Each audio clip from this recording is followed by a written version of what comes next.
Mirë se erdhët në episodin e parë të Ju Flet Mirë Keq, është podcasti im. Këtu fillon gjithçka. Unë jam Miri, njeriu që ka kaluar gjithë jetën duke u përpjekur të duket si i sigurt, megjithatë brenda vetes ka një zë të vogël, jo aq të vogël. Ai bërtet gjithkohës dhe thotë mos e bëj këtë se do të turprohesh.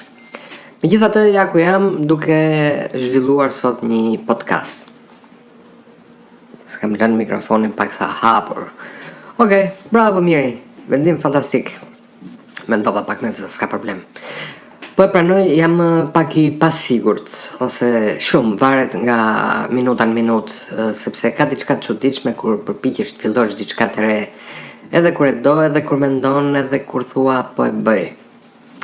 Ka një pjesë që flet me zë të ulët, në fakt ai vërtet e thash edhe më përpara.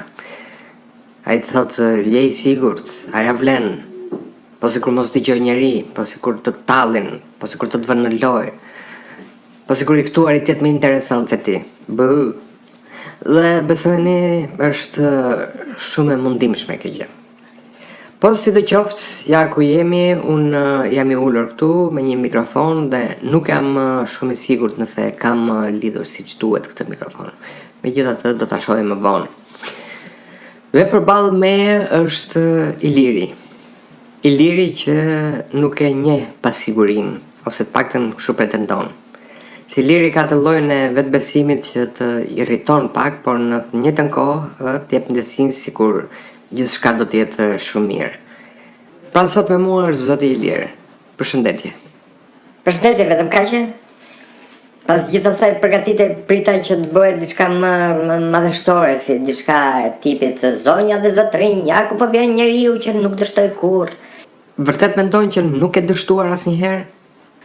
Ja, sigurisht që kam dështuar.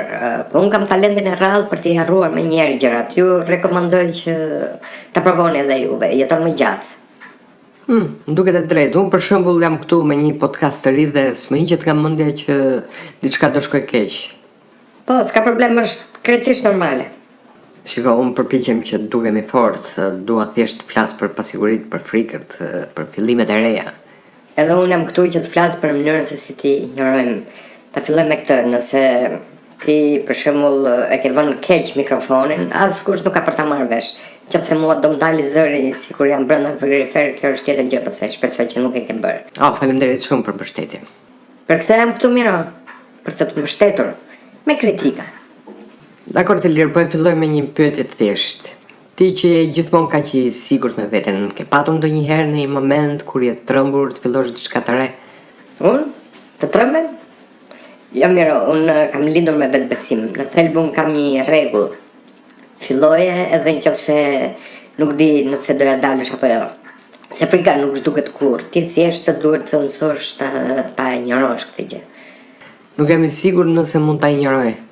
E di, ti nuk i injoron dot gjërat, i amplifikon. Ti ke një talent të lindur për dramatizim. Nëse dëmi që gishi ti lë amanete direkt. Mirë, dakord, po sot çfarë duhet të themi për pasigurinë? Unë dua që njerëzit të ndihen normal. Domethënë ata që friksohen dua që të ndihen normal.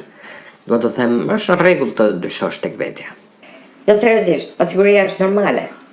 Unë kam pasiguri. Thjesht nuk i lë të më zënë vendi, vendos në radhë pritje, si të radha qumshit për shembull, si nëpër banka. Ato presin, unë jetoj. Ti vendos pasigurit në radhë? Po, me numër. Pasiguria numër 12 për shembull. Afro? Ti je ajo që më thua mua që nuk doja të dal në këtë projekt, Mirë, ulu atje. Me ty do merrem të premten. Kjo tingëllon çuditërisht shumë e shëndetshme. Po, funksionon. Po për këtë podcast çfarë mendon, doja dal? Sigurisht që po, edhe nëse nuk e del, askush nuk ka për ta marrë vesh. Ti do e fshish episodin, do bëjmë sigur nuk ka ekzistuar kurrë, ti do të thuash isha me pushime dhe kjo është shumë profesionale. Më pëlqen. Njëra duhet të mësosh gjë në jetë, duhet të ecësh me pak vetbesim, me pak çmenduri dhe shumë humor. Ne kemi që të treja, edhe ti ke, megjithëse nuk e beson.